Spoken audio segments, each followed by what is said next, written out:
Welcome to Used Car News Podcast. Used Car News is your top source for fast and reliable news that car dealers can rely on for this evolving industry. Here are this month's top stories. Floor planner employees help feed poor in Motor City. FinTech firm looks ahead. Dealers use video to boost recognition sales. But first, here's NIADA Director of Government Relations and Compliance, Patrick O'Brien. Hello, everyone. This is the Used Car News Podcast. My name is Jeff Ballant. I'm managing editor of Used Car News.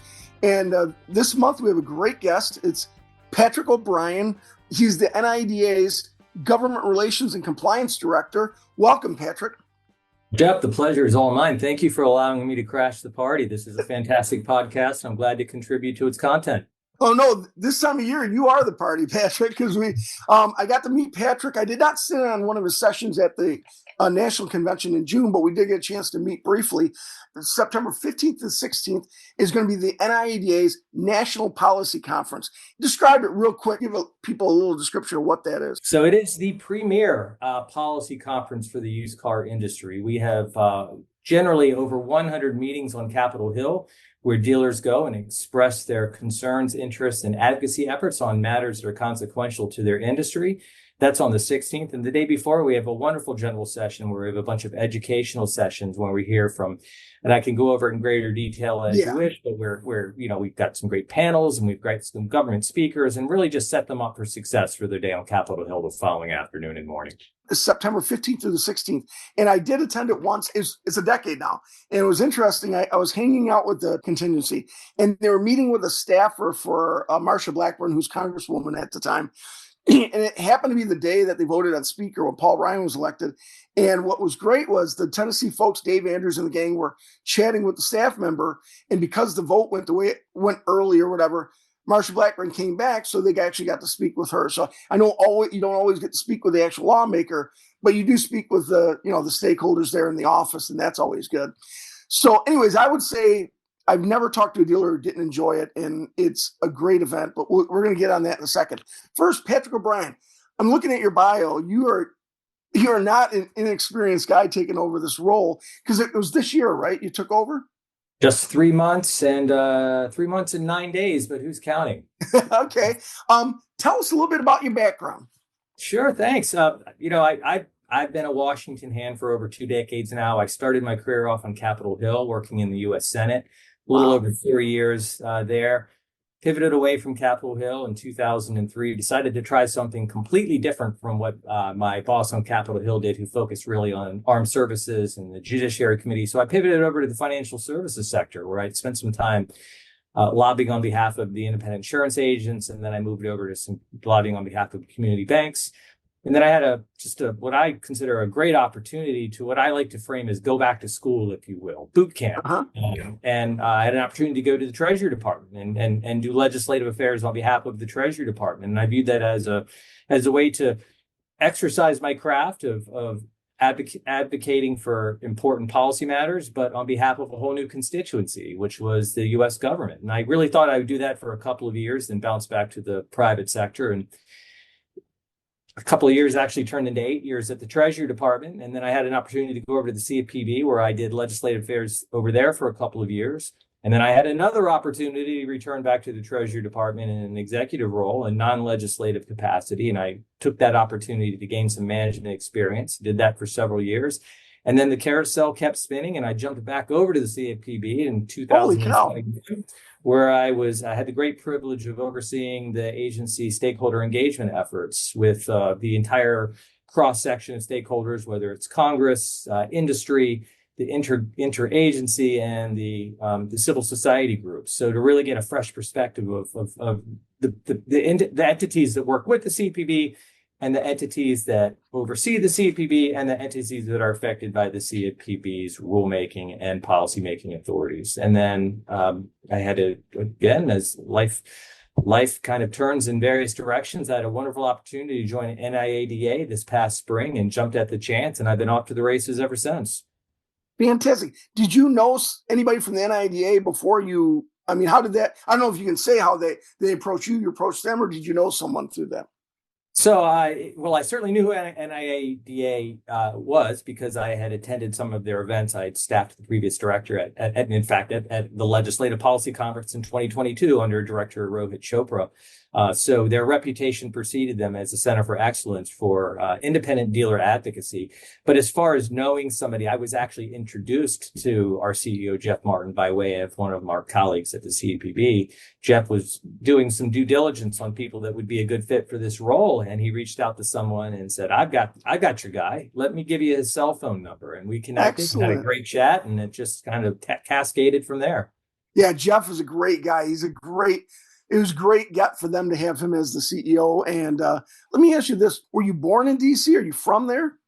No, great question. I was born in Massachusetts. I skipped part of my dossier. I joined the Marine Corps right out of high school. Oh, and right. After I left the Marine Corps, I went to college at the University of Maryland, which, if you're familiar with the DC area, it's just outside of the Washington, right over the line. And that's what moved me into Capitol Hill. When I was in the military, I always found it fascinating that you would get this piece of paper that just said, you're going to Korea. And this piece of paper served as your airline ticket, your billeting, your train trip to and so when I was in college and I always had a sense of wonder, I thought, well, why don't I figure out exactly what that's all about? How does this all get funded? And so I said, what better way to learn that is to go and learn it on Capitol Hill. And that, again, just kind of set me off on this trajectory that got me to where I am today. Boy, so the bug bit you there, huh? It bit me. Yeah, and it's that bug, that bite is still healing. Well, yeah. I was going to say you didn't know you were getting into there for the long run, but yeah. Well, thanks for your service, first of all. But what I love looking at your background. So you started out working in the Senate, then you worked in the regulatory side, but I see that you also had regulatory side interacting with congressional folks, interacting with lawmakers, which is actually great for this position. I would think somebody who's familiar both with how Congress works, but also how the regulators work. And that's really, navigating. NIADA has been better at that the last decade, but it's good to have somebody who's kind of already swum through those waters. That's exactly right, Jeff. I view it as knowing how both of the sausage making grinders work, the legislative sausage making and the regulatory sausage making, both of which can be equally messy. That's great. Now, this is going to be interesting. So you did meet with NIADA during one of their previous forays into DC, you said, right? I did. I was able to attend the 2022 National Policy Conference when Director Chopra spoke there. Exactly. Yeah, I wish I could have been there. That would have been a good one. There were fireworks. Yeah. I know it's difficult, especially for you guys for the folks on the regulatory side, because especially when they're not the person, you can't really say everything. So it's very hard to, for the dealers want more information, maybe the person speaking can't really give all the information. So like I said, it's good to have you navigating it. Now, looking at the way they've done things in the past, for you, now that you're leading this crew out there to DC, did the way they've done it in the past, does that fit the way you think it should work? So I think you can always iterate on the battle plan. Right. There's no such thing as a perfect plan for a Washington fly-in. No, and I think a pragmatic trade association will always look back at the previous year and do a lessons learned and build on those lessons to make sure that the next one is that much more superior. And of course, that's what we're doing as well. In fact, I had 2 meetings today doing exactly that, because we want this to be a meaningful experience for the members. They're investing their time and their money to come to Washington to advocate on behalf of their own livelihood. And we want to make sure that we're giving them all the tools to set them up for success, to have their word heard, to have their message heard, and to meet with their legislators and make sure that these legislators get a firsthand perspective from these practitioners of what it's like to run an independent auto dealership and how smart public policy can help advance a better livelihood for them and their families. Yeah, I think these things are great. I remember, this is forever ago, FTC was doing some visits, regional meetings. And so they ended up coming in the Detroit area. So I went to that. And I remember, as somebody who covers auto dealers, so I'm biased in that, covering that industry. And I remember that when the FTC would talk, I thought, wow, man, they don't, at least the person talking, to be fair, they got a big coverage area, so not going to be experts in every field. But I remember, man, they really don't get it. And of course, then you have the kind of the plaintiff's lawyers on one side saying this is the way it is. Of course, that's always exaggerated, the bad stuff. But what I liked about it is I felt that having these meetings where they talk directly with dealers who can explain, yeah, that's a misconception or whatever. But also that I always found that the regulators are interested in learning about what their business, the dealers are saying. They want to know how that works so they can do a better job, regulating it, I guess, if that makes sense. No, I think that's a fair assessment, Jeff. I mean, the same way auto dealers aren't regulatory attorneys, regulatory attorneys aren't auto dealers. Yes. And if you have the responsibility to police market conduct for a segment of industry that you're not completely familiar with, I think it's the right thing to do everything that you can to learn as much as you can to make sure if you're looking for misconduct, you know what that misconduct looks like. And it's not always spelled out in a regulation, right? It's not always spelled out in guidance, and it's not always spelled out in FAQs. And in some instances, talking directly with, in this case, car dealers will help to inform and shape how that guidance and how those FAQs can actually be, reimagined based on real world experiences. So feedback is key, and a feedback loop is important. I've always seen that in my time in government, and I hope it continues in this new administration. Yeah, and I like that you can have that conduit really to both help the dealers understand what the regulators are seeing and thinking about whatever, and then also helping them understand where the dealers are coming from. Yeah, I think that's excellent. And I think also that with the regulators I think the idea that the NIADA, which they have compliance courses, they have issues where they're trying to improve dealers. They're doing things like this, being very transparent, going to regulators and saying, this is who we are, this is what we're trying to do. And I think that gives them a little bit more credibility, I guess, when they talk with your former folks in DC. That's absolutely right. And just about 2 weeks ago, I was in Atlanta at the NIADA Certified Masterclass, and we had a 3.5-hour educational seminar focused purely on compliance. And we covered cradle to grave everything that is expected at the federal and in some cases state level in order to remain compliant with the various laws and regulations that fall under the FTC and the CFPB's purview. And I'll tell you, those dealers were paying close attention and taking copious notes. And I think that illustrates just how important it is to be in compliance with these laws.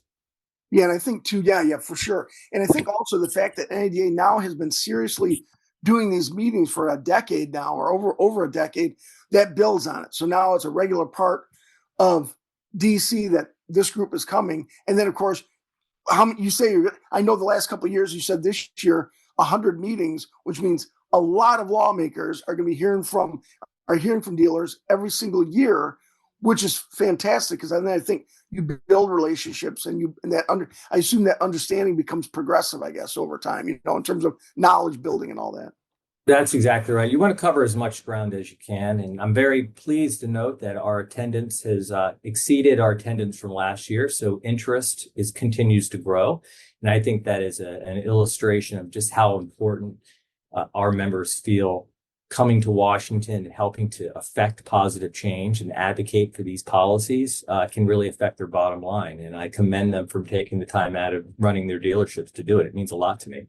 For sure. And like I said, I've never talked to a dealer who has attended who didn't get a lot out of it, and was always like surprised that they could talk with, staffers or lawmakers and regulators, and they'll listen, so that's really good. Yeah. And if I could just build on that point, people who aren't used to coming to Washington may be under the false impression that unless you're speaking to the congressman or speaking to the senator, that it's not a meaningful meeting. To the contrary, as a former congressional staffer myself, I can tell you that speaking to the staffer who oversees that portfolio is just as important. Of course, you want to meet your member of Congress and you want to look him or he or her in the eye and deliver your message. But that staffer is responsible for listening to your message and reporting back to the member of Congress how that meeting went, what those issues are, and whether it aligns with their policy portfolio and priorities.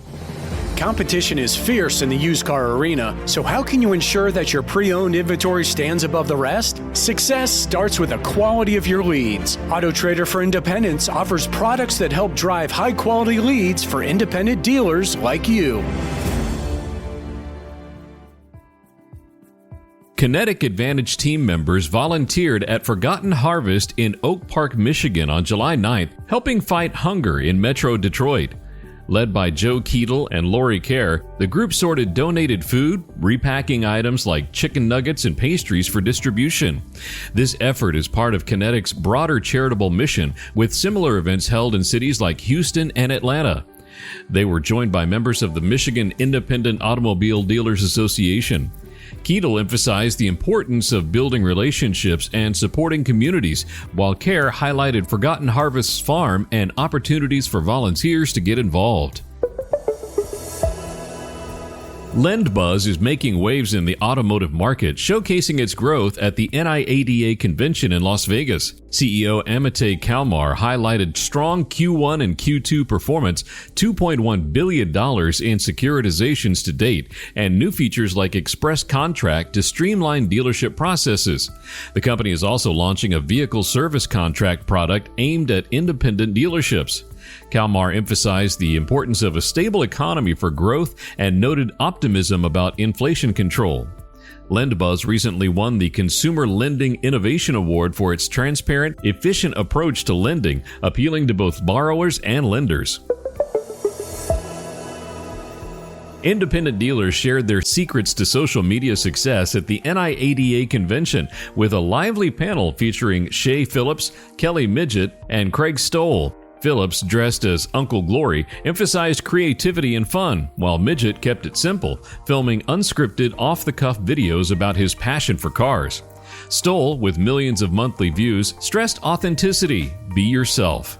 The panelists agreed consistency is key, post regularly, and don't overthink it. Whether it's humor, passion, or just being relatable, the goal is to connect with viewers and build trust so they remember you when it's time to buy. So give us a hint now, again, September 15th and 16th in DC. How's this going to go? If you give me a thumbnail sketch of what dealers can expect when they come. Absolutely. So we have a general session on the 15th. It starts off at 1 p.m. Eastern. It's going to kick off with a state of the industry panel where we're going to have a cross-section of trade association representatives from talking about auto finance, talking about auto auctions, talking about some folks from the aftermarket parts trade association, talking about a lot of the issues that our dealers will be advocating for the next day. So giving them a snapshot of what their trade associations are talking about, how they're approaching these policy matters to complement how we are approaching it. So they'll have a more diverse perspective of, it's not just NIADA that cares about these issues. It's some of our partner trade associations that are also in the fight. I have the privilege of moderating and contributing to that panel. And then we have the great fortune of hearing from an assistant director from the FTC, from the Bureau of Consumer Protection, to just go over a little bit of what their regulatory priorities are under the new leadership. Talk a little bit about some of the things they've done recently, such as updated frequently asked questions to the safeguard rule, which of course is out to compliance in the auto industry, and a few other matters that are under the FTC's purview. And then we're going to do something different this year. I think if you talk to enough people in and out of Washington, they will say that as Washington begins to, as I like to put it, hibernate and deregulate, right, a lot of that is going to shift to the states. The states are going to fill that back. Yes. We're already starting to see it. We actually started to see it before the change of administration. Case in point, the Fifth Circuit Court of Appeals vacated the FTC's CARS rule. What happened in February of this year? The California Senate introduced a bill that was remarkably similar to the CARS rule. So I like to use that to illustrate the point of, while Washington may be taking a nap, the states are waking up. So with that in mind, we're going to have another panel with 5 of our premier state association executives to talk a little bit about the 2025 legislative session in their respective states, talk about some of their wins, some of their losses, some of the strategies and tactics that they used to advocate for matters that are important to their state dealers, and how that's going to factor in the way they approach the 2026 session. Some of these bills that didn't make it over the finish line will surely be reintroduced. What did you learn in 2025 in terms of what worked, what didn't work? How are you tweaking your strategy?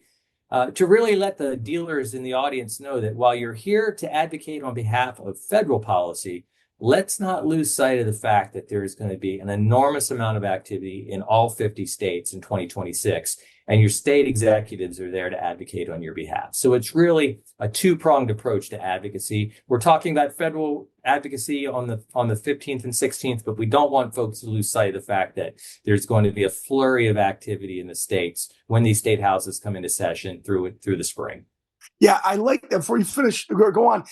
I love the idea of doing that type of session, because I always think that for you know, it's such a big event. It's like, and you don't want people to forget about it. But also, even before all this deregulation, that the states were always the places. You know, California always had their thing, that, and all that stuff kind of moved east. So I love the idea that you're already encouraging dealers to think statewide, so that they take that lobbying and that interest that they've had in meeting with folks and use it at their state level. And maybe you start, you know, fixing things at that level before they get, you know, out of hand or whatever. No, that's right. You know, they call states laboratory of ideas for there you go. And it's a two-way street. Something could originate in the states that could find itself being introduced at the federal level. So, you know, we just want to make sure that our dealers are aware of the fact that what we're asking them to advocate on the 16th is important, but equally important is what's happening at the state level as well. And we want to make sure that they're aware that they've got zealous advocates in their state associations that are really working hard to make sure that their livelihoods are protected. Excellent. And then after that state session, it looks like you guys do like a kind of prep for Day on the Hill. We do. We want to make sure we don't take anything for granted, Jeff. We want to make sure that our dealers understand what it's like to go into a congressional office, whether it's a Senate office or a House office. Understand my point earlier that while you may not meet with the member, if you're meeting with that member's legislative director or the legislative assistant that oversees the auto portfolio, that's an equally important meeting. In some cases, more important, because that's could be the person that's working with other offices to determine co-sponsorships for bills and making changes to provisions in the law. They're the ones that are really getting into the granular detail.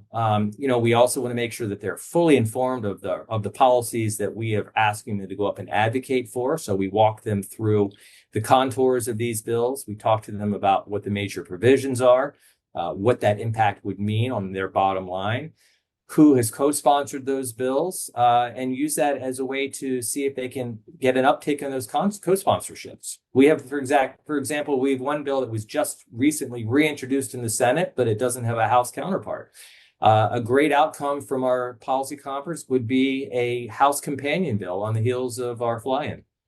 Excellent. And yeah, and in the same way that dealers, you know, us as voters or citizens, you know, want to make sure that the folks who represent us respect our view and respect us, dealers have to remember too, the whole honey and vinegar thing. You want to make sure you treat that staffer like you would that lawmaker, because obviously they're the gatekeeper.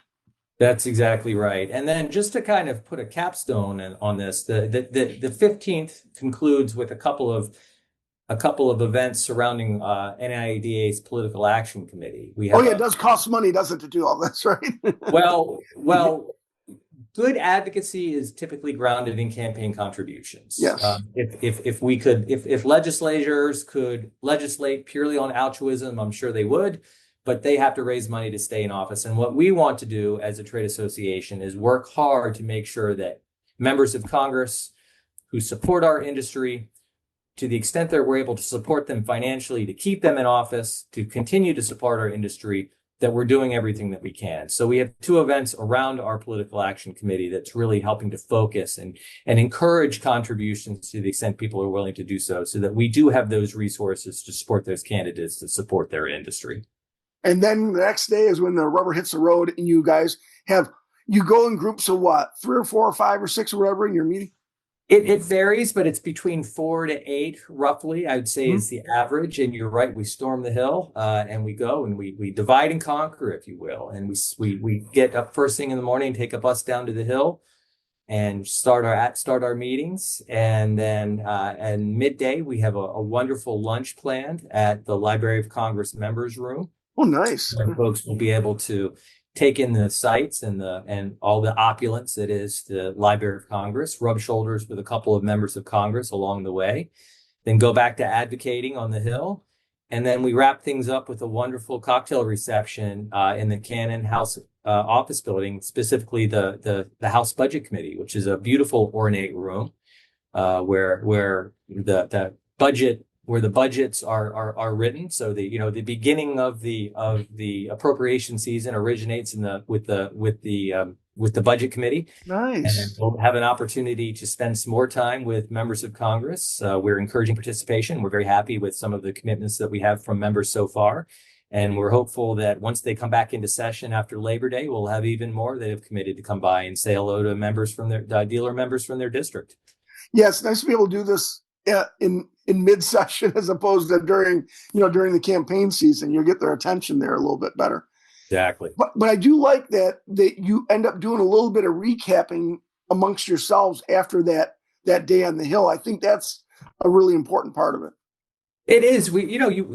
Folks are going to be energized, and they're really they're going to be feeling good about themselves, because what they're doing is positive. It's positive developments for their industry, and we want to hear about it. We want to hear how it went, what the reactions were, what types of potential commitments that they received, whether they were soft commitments or hard commitments, because that gives us sort of a breadcrumb trail to follow up on after they go back to their dealerships. It gives us a battle plan to follow up with some of these offices that have expressed interest in the issues that they've been advocating on. And it's an organic way for us to say, hey, we understand that you had a great meeting with our Tennessee dealers, and from what I understand, you took an interest in the right to repair legislation that they talked about. I'd like to follow up with you and see if there's any more information that I can provide to you to get you on board with this bill.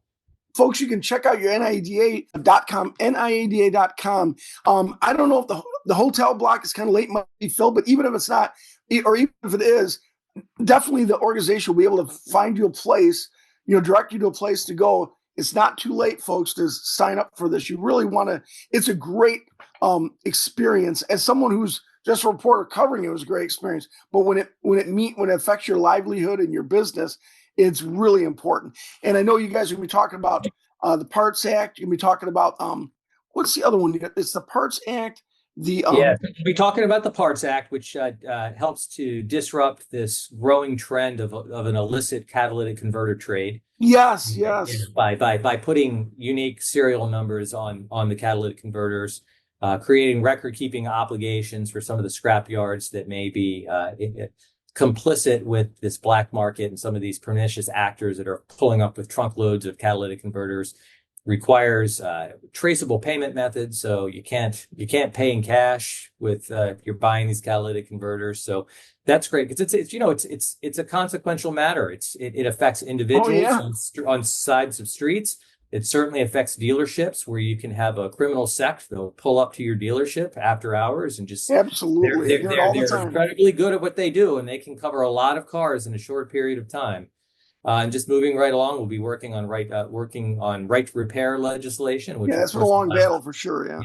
Dealers to get access to diagnostic and repair data, so that they aren't relying on the original equipment manufacturers and the franchise dealers when they need to repair a car. If I could just make a note, I was just down in Vero Beach, Florida, with Jeff Martin. We had the great privilege of visiting a dealer down there. We had the local congressman from the H district there doing a tour of the dealership, and we went into the dealer's bay, and it was a bustling bay, and it was filled with cars. And I told the congressman, this is exactly why we need the Repair Act, because all of those cars are in that bay because this dealer has a sterling reputation as somebody who makes affordable, reliable repairs to the car, and we want to keep it that way. Yes. We don't want him to have to tell somebody who needs their F-150 fixed that he has to take it down to the local Ford dealership because he doesn't have the right tool to make that repair. People need their cars. People like going to independent dealers because they know them, they trust them, and this bill will get us there. It will make sure that there's parity across the line. Excellent. Then you have last two things I see, or I know be other things, but the big ones are the TABS Act and the Rectifying UDAP Act. That's exactly right. And I'll be brief. These are pretty simple ones. There's been a perennial argument that the CFPB needs some material changes, some material reforms. And while we're already starting to see that as a consequence of the budget reconciliation, which reduced their budget by about 50.2%, something like that. What these two bills will do, the TAB Act in particular, it'll take them out of the Federal Reserve System and make them what's known as a Title V agency, similar to the Department of Veterans Affairs, less of an independent agency, more part of the executive branch. But most importantly, it'll subject them to congressional appropriations. Yeah, I like that part of it, the congressional appropriations. Exactly. And it'll allow Congress to have more oversight in their day-to-day activity. Exactly. Because then you think that it might apply with what you guys are doing with them, knowing their districts. You hope that it would make that kind of line up with what is needed, as opposed to what somebody who's kind of not connected to a congressional district decides is needed, if that makes sense. But that's exactly right. And then the last one is the Rectify UDAP Act. And just UDAP, of course, is unfair, deceptive acts and abusive practices. Yes. And the term abusive was added to what used to just be unfair, deceptive acts practices. So it was added by Dodd-Frank. The problem with abusiveness is the definition of abuse has oscillated depending on who the director is. Correct. Yeah. Director Kraninger had a definition for what an abusiveness standard was. Director Chopra came in, he erased the whiteboard, came up with his own version of abusiveness. So this bill will actually codify a definition for abusiveness into statute. So while the CFPB is currently in the process of promulgating a rule to define what abusiveness is, rules can be undone. For sure, yeah. Statutes require an act of Congress. So while we're all for that regulation, so that it'll give us some short-term relief, the long-term relief is codifying it in Title 12, making it in statute. So if we're going to go back to the way it was, that requires Congress to take action. So you can, and it gives dealers, a heads up to know what's required of them. That's the main thing. Durability, right? Durability and surety of what the expectations are vis-a-vis what abusive practices are. Well, this is fantastic. Oh my gosh, I want to do this again in the future there, Patrick. And we'll definitely follow up with you, maybe not for podcasts, but definitely follow up with you for the publication when you guys come back. I think this is going to be very good. It's going to be interesting to get your feedback going there from the other side. But Patrick O'Brien, again, Director of Government Regulation and Compliance for the NIADA, folks, September 15th and 16th in the Capitol. Still time to get yourself there. And if you have any questions, definitely look up NIADA.com, call them, and they will fix you up. And I think it's an experience that will help dealers understand the process, but also be part of fixing solutions there, Patrick. I really appreciate you taking the time talking with us. Well, the pleasure was all mine, and thank you for the plug for the policy conference, because I'll tell you, there are power in numbers, and we want to force multiply and make a big splash. So thank you for that. And I double down on what you said. Please take the time. This is all about advocating for your business, for your livelihood, for the independent dealer movement. Take the time to come to Washington. Would love to see you.